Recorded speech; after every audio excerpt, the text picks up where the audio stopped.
Welcome to RCPylon.TV. I'm Don Stigall of StigallHobbies.com, MakeSomeMusicTV.com, and many other websites including AirborneModelShowcase.com, RCPro.org, SportPylonRacing.com, GettingIntoRC.com, and quite a few other web pages. I've changed from my contacts into glasses.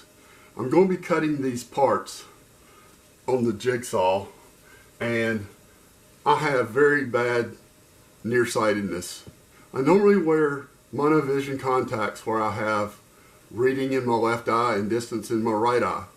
However, after I got contacts, I found out there were a lot of things I can't do with monovision because it affects your depth perception, plus you don't see real clearly up close or real clearly distance-wise. So when I'm flying model airplanes, I have to wear distance contacts. Last year in 2018, I forgot to take my distance contacts, and I went to fly at Old Julian Airport.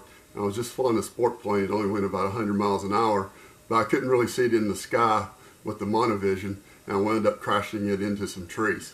So if you wear monovision, don't try to fly airplanes with it. Either use glasses that are pure distance vision if possible. I have glasses both in distance vision and in bifocals, or wear contacts that are distance vision. Another tip I have is if you do wear glasses or sunglasses and you have an iPhone 10, there's a feature that's real handy.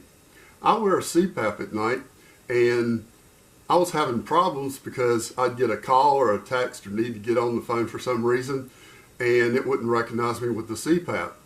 I got my hair colored this week, and the face recognition wouldn't work, and I had to reset it. And I discovered they have an alternative face option. You can only have one alternative face. In my opinion, they should have at least 5, because if you wear sunglasses, sometimes it has trouble recognizing you with sunglasses. So even if you don't wear a CPAP, if you wear sunglasses, you can use an alternative face recognition with your sunglasses or cap or whatever causes it a problem. I'm getting ready to start cutting out these parts on the Jigsaw. I'm going to start with the simplest part first. I'm making 4 sets of Smasher V-tails and 1 set of Martin tails. The Martin is the Smasher with a conventional tail. It's named for Dr. Martin Hepra because he helped me with the analysis of the fuselage on the Smasher and the wing joints and stuff. And I had sent him some vintage K&B engines, and we talked on the phone. He's a super nice guy, and he was very helpful, so I named the airplane in honor of him.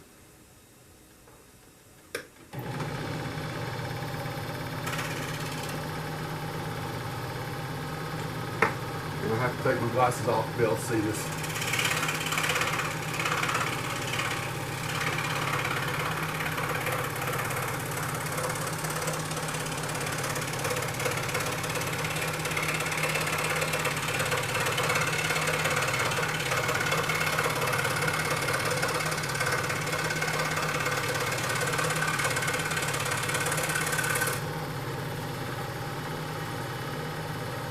First cut looks good, but I'm going to get a sanding block and see if I can straighten it out a little bit.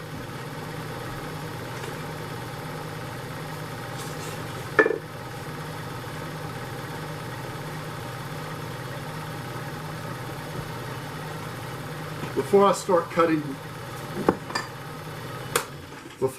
cutting stacks of 4 of these, I will make sure I can get good cuts. Now I'm going to go to laser cutting. Laser cutting wasn't very affordable at the time I started creating these, so I got used to hand cutting parts. I've been hand cutting parts since the mid-60s when I was a kid.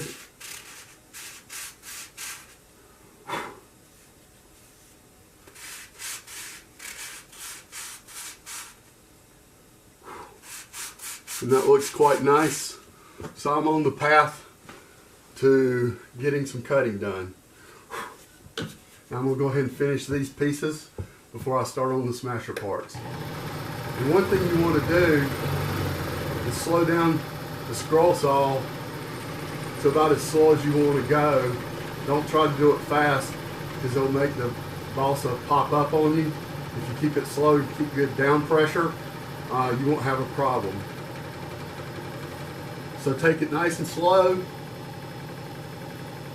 and adjust as needed.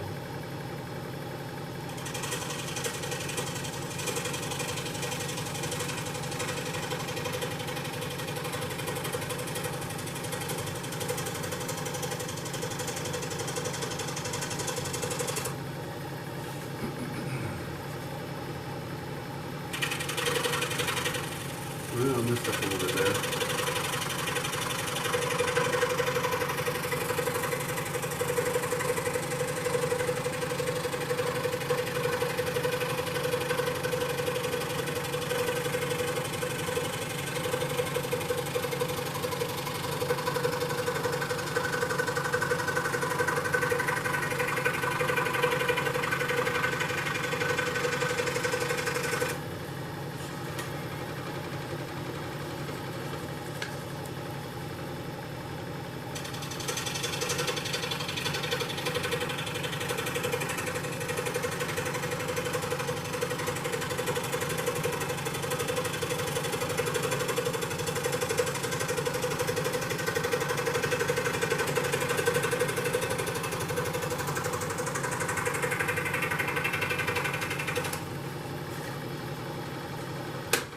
Now I didn't get this part exactly right, which is exactly why I was practicing. I have one little dip in here, and I can take it out with just a hit of the 100 grit sandpaper.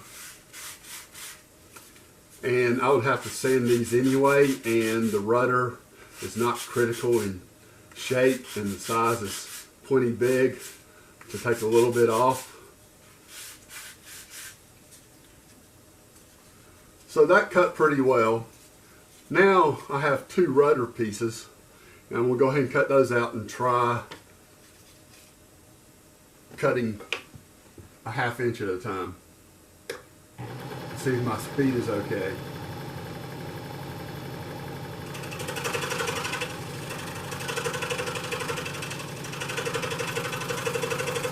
And you notice I have extra around my paper template. Sometimes I cut the paper templates to size, sometimes I'll leave them so that I cut through the paper. I 3M77 this on one side, and I 3M77 on top to just pop the pattern on. It's a great way to make parts.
You'll notice I'm cutting quite close to my fingers on the blade here.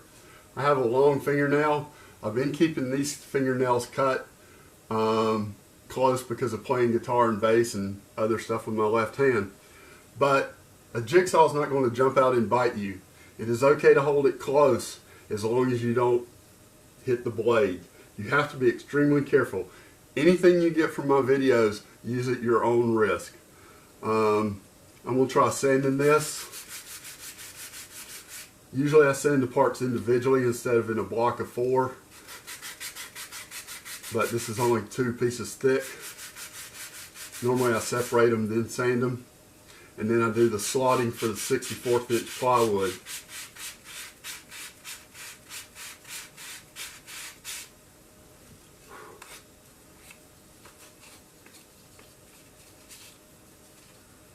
So now I have the fin and a rudder, and it needs some sanding and fitting. I'll do that before I do the assembly.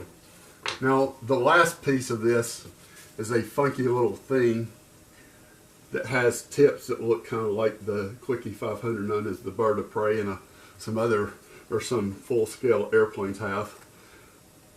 I don't know the exact name for what they are, I can't remember it at the moment, but this is what the rudder will look like, and the stabilizer will have the same kind of points on it. So I'm going to practice on one of these curved pieces before I start cutting the stacks. This is just a single piece. It should be much easier.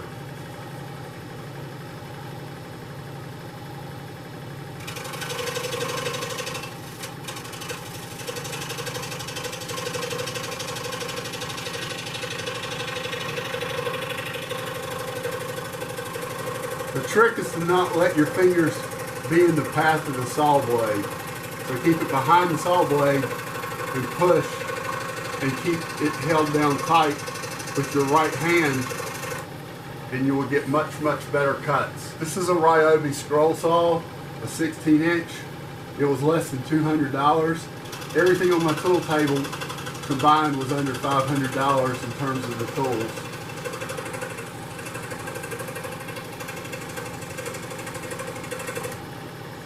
You don't have to have the most expensive equipment on the block to be able to create stuff.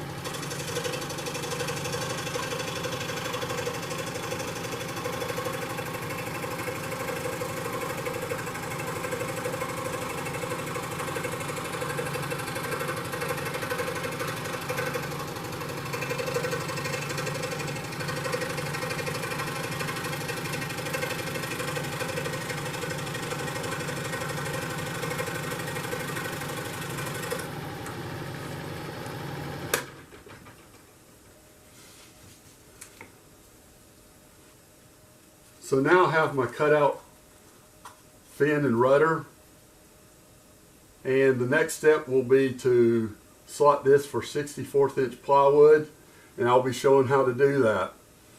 That's all I'm going to talk about for now. I'm just going to finish my cutting, and if you want to watch, stay tuned. If you don't, switch to another channel.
see we're in a dust mess.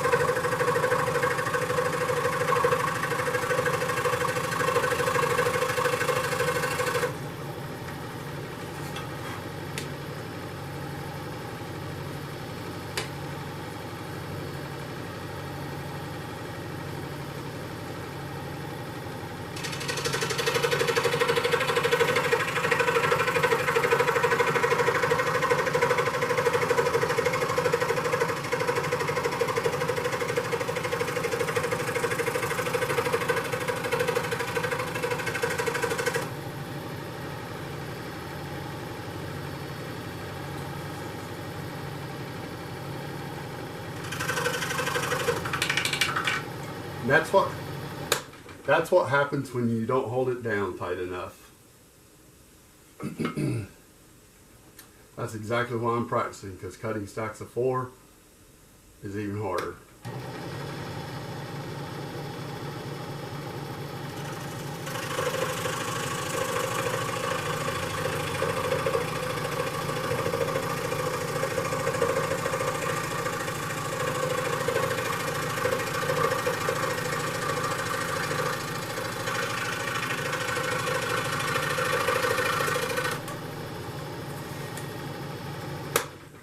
Notice how I pulled it through instead of letting my finger get close to the blade.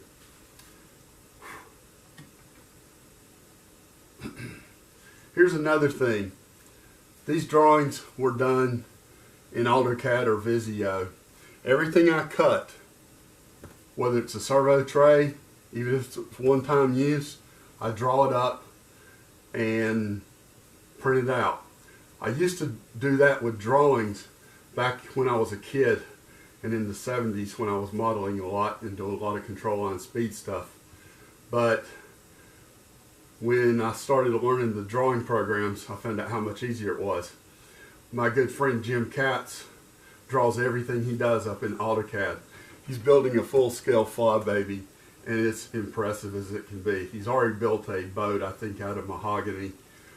He's a master craftsman. He came to my dad's shop a lot when my dad was producing the Stig-Old minnows, and he credits my dad with a lot of things he learned, but Jim has taken it way beyond what he learned in our shop, and I've learned a lot from him since.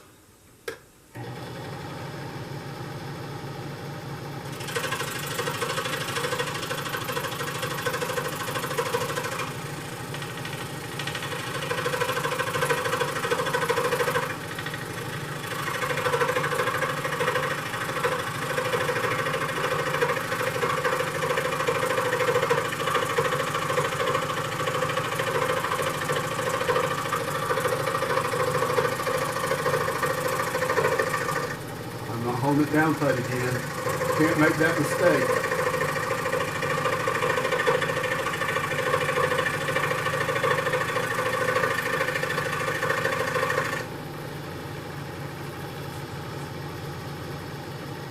You absolutely must hold it down tight, or the back and forth motion will pop it up and mess up your parts and possibly injure you. Scroll saws, anything that cuts is dangerous.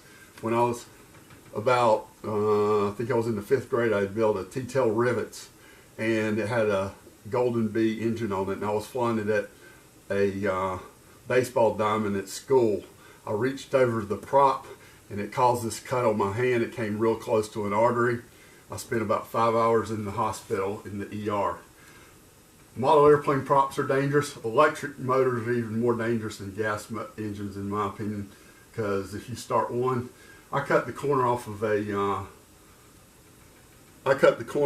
dining room table with one time, demonstrating it to my dad because it jumped out of my hands, and it took the corner right off of it.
can take material off, but you can't put material on.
You can even use your chest for leverage.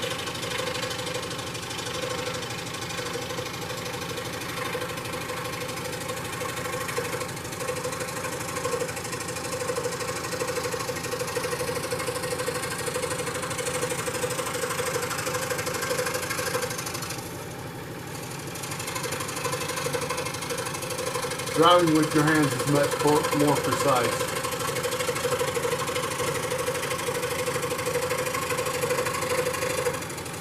I need to get closer to the blade from the hold down point.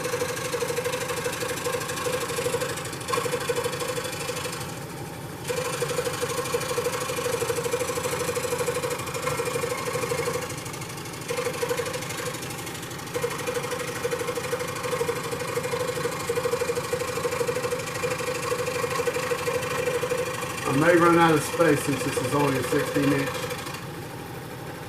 That looks like I have enough.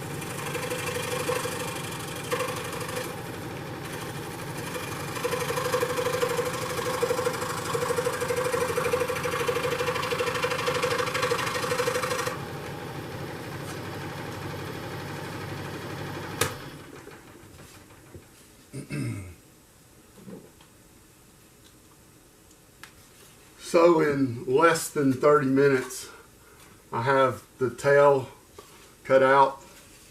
This is what the stabilizer looks like. And this is what the tail will look like, the stabilizer will look like. And this is actually a pretty cool looking airplane. I'll be doing a build series on it. It'll be documented on the NMPRA forums, on rcpro.org, and SigAllHobbies.com on Facebook. So if you're interested in seeing how this project goes, check out those sites.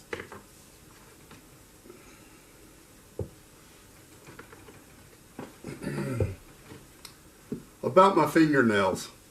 I used to bite my fingernails, and they were always ragged and they hurt.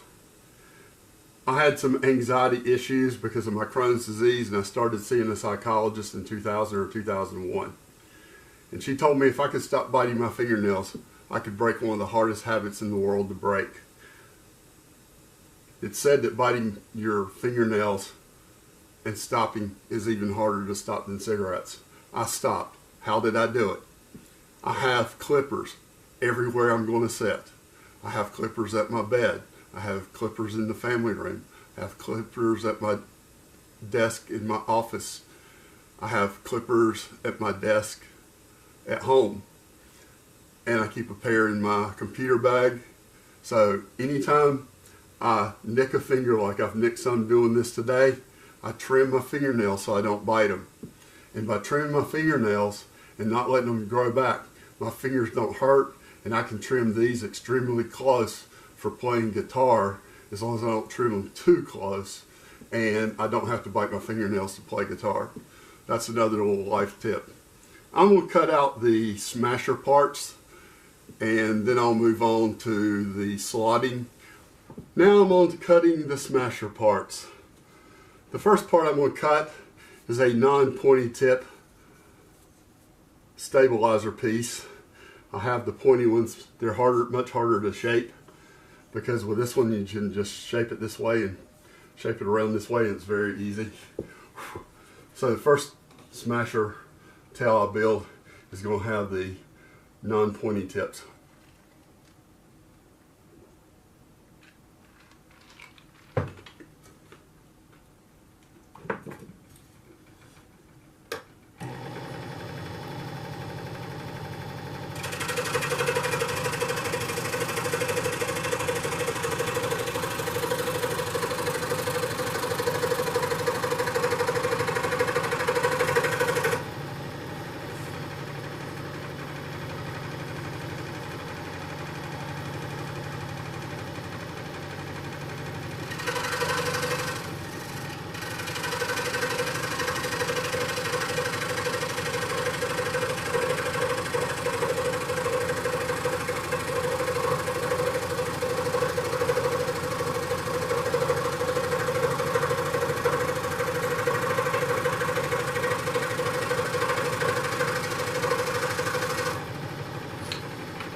Although I'm not doing it, wear safety goggles when using a scroll saw, because the blades can break and hit you in the face or in the eye, especially if you're holding your head close to them like I'm doing right now.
Anytime you can cut parallel surfaces, do those first.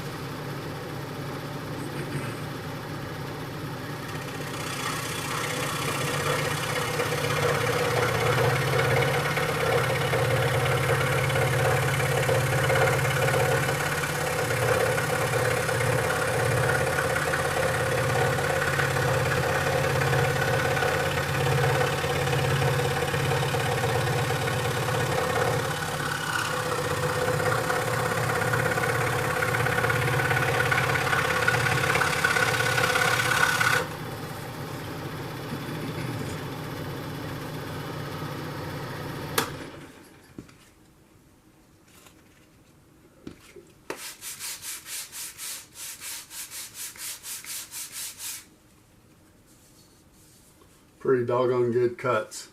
Laser cutting's nice, but for prototypes and one-offs, you can hand cut your stuff if you're careful.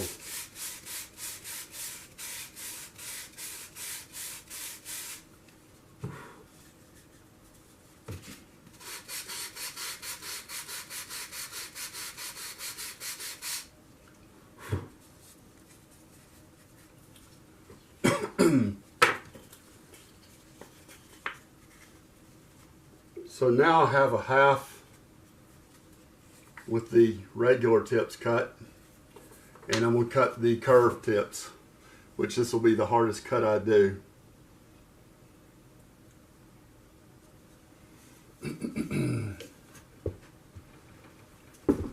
I sped the saw up some because it was being too much work, let the saw do the work for you. You still have to work, you have to hold it down, but tune the saw to do the work.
Now I have two sets of Smasher V-tail halves, and with two different kinds of tips. Only one set of the non-pointy tips.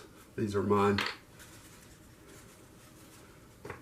I have to ship some kits to a customer in New Zealand today, so I'm not going to cut the other parts just now.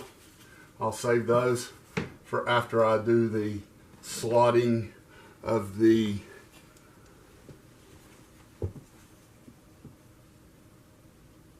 I'll save that for after I do the slotting of the leading and trailing edge for the 64th plywood. And the way you separate these is with the 3M77. They'll just pop right off. You may have to use a knife to separate them if you get a little bit too much glue on them.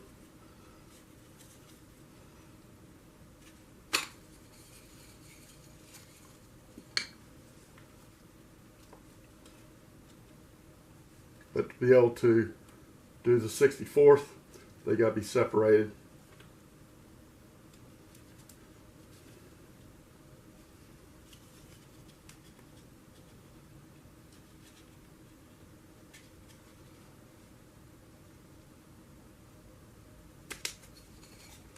I'm using an X-Acto knife to make that easier to do.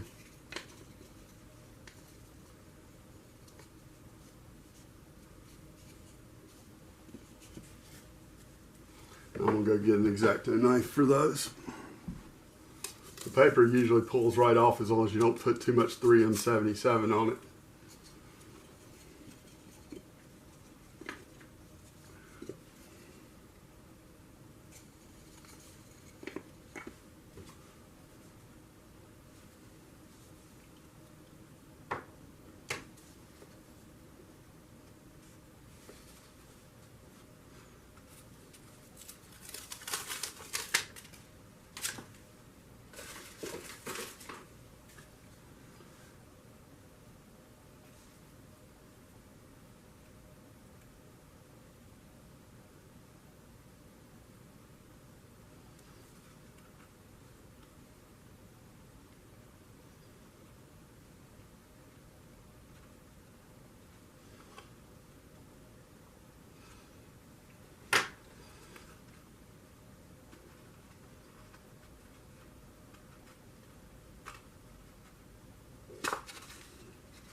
Fingernails come in handy.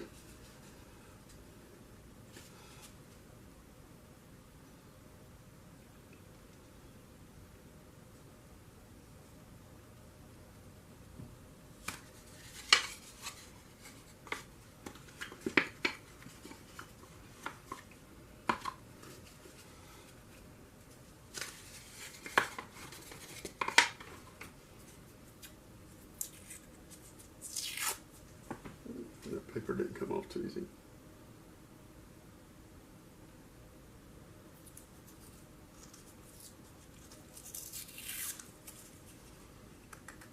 If you have paper left on, the 3M77, all you gotta do is kind of pull it off and hit with some sandpaper under grit.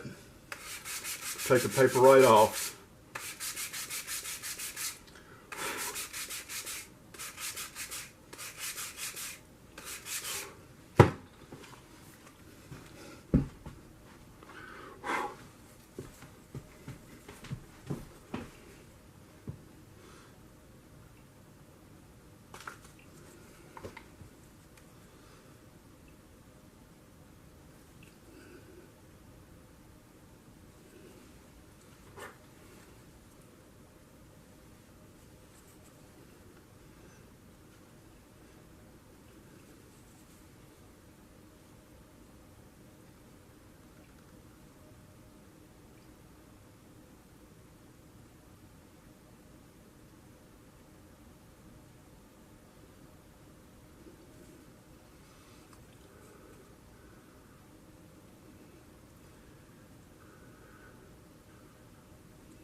I knew these would be the hardest to separate as well.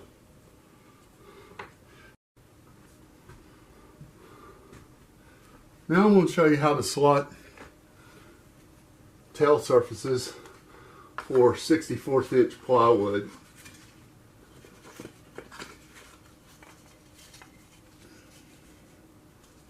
I'm going to get my parts over here so they're convenient. And I have scraps of balsa from where I cut them out. And I'm going to use that in the setup to do the slotting. You want your trailing edges especially sharp on racing planes for maximum speed. And by putting 64th inch plywood in them, you can sharpen them to almost razor sharpness. The trick is having the right tools. This is the old blade that Dremel used to make. My dad used them in the 70s on his Stigall minnows. He also came up with a X-Acto knife jig that a lot of people copied and don't even know that he created it. You can slot the balsa with a carbide disc, but your slot will be thicker. Because you're filing it down, it really doesn't matter if it's too big anyway. Use epoxy or epoxy in a light amount of micro balloons or Cabocil to thicken it up a little bit when you put the plywood in. Because what I'm going to do is chuck this in the drill.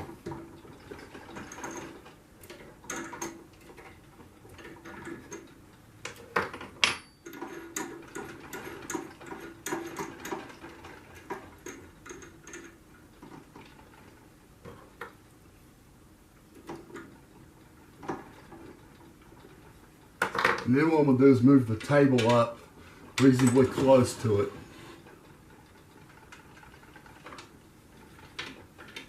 Once again, as I've said before, saws are inherently dangerous. Be very careful what you do. It's best not to try to do this with markings.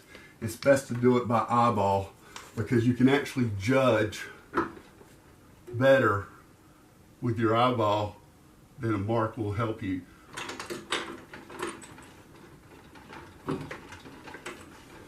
And the trick is to get leverage.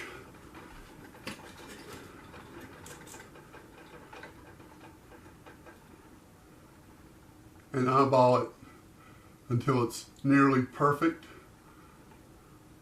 We in the middle, as close as you can get it.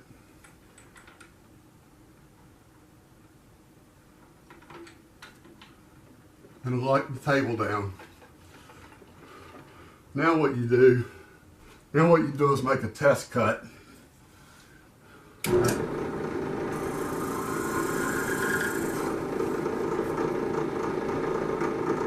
I can tell that's off a little bit. So I'm going to try it with it flipped over. And see how far off it is. It's too far off to use.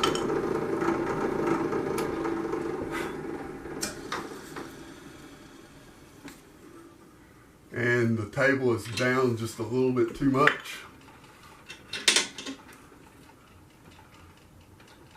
I mean, it's up just a little bit too much. It needs to come down a little bit.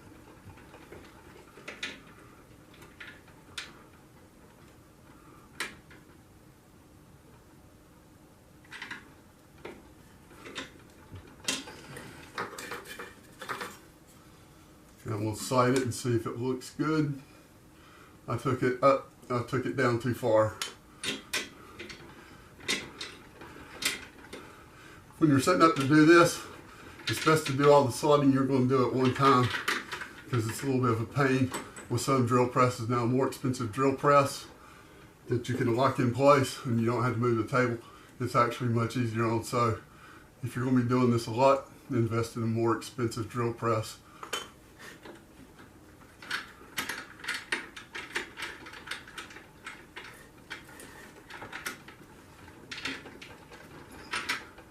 I think it slipped on me.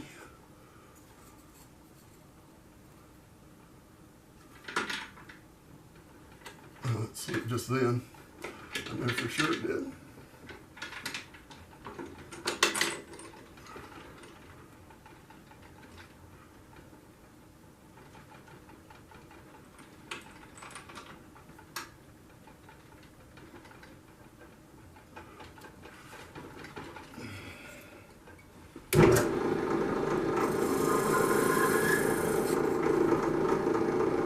That looks dead on. And it feels dead on. So I'll lock it down.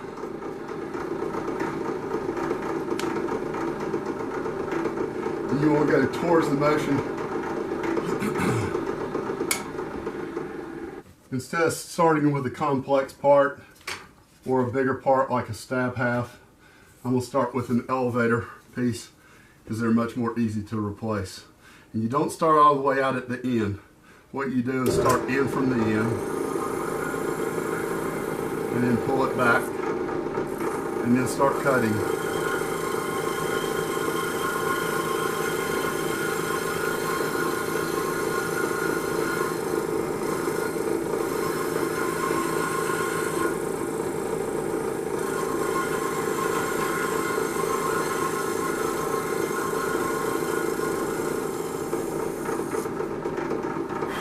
That looks good. Now I'm going to flip it over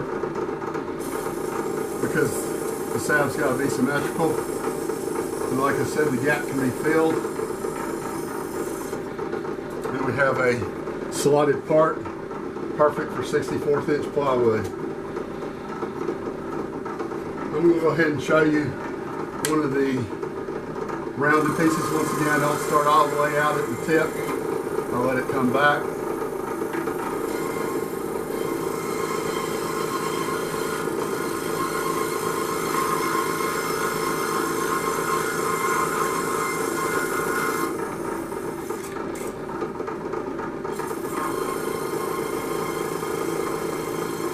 Sanding these parts is a little complex. You have to do a little bit of sculpting. Now I'm going to flip it over.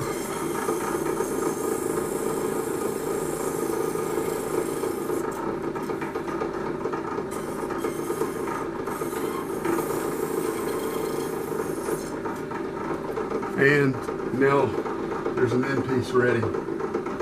And I'll go ahead and show slotting.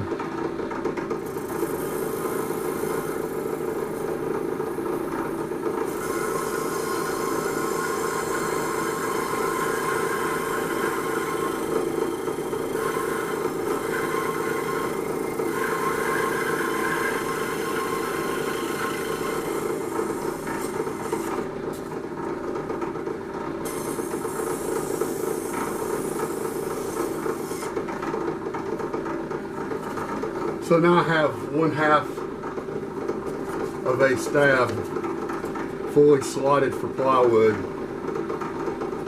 and I'll repeat this on the other pieces, but it looks pretty good, ready to go.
Well, this has been a fun video to make. Not only did I get to make a video, I got to make some parts for myself and for somebody else.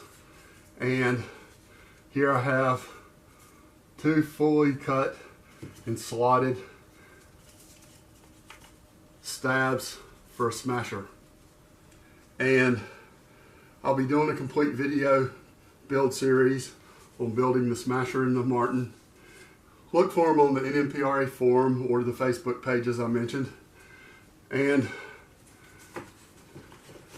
check out our Amazon store. You can search for Stigall Hobbies on Amazon for the different products that we have. Not all the products we have are listed on Amazon. If there's something you need that you know we have, let me know.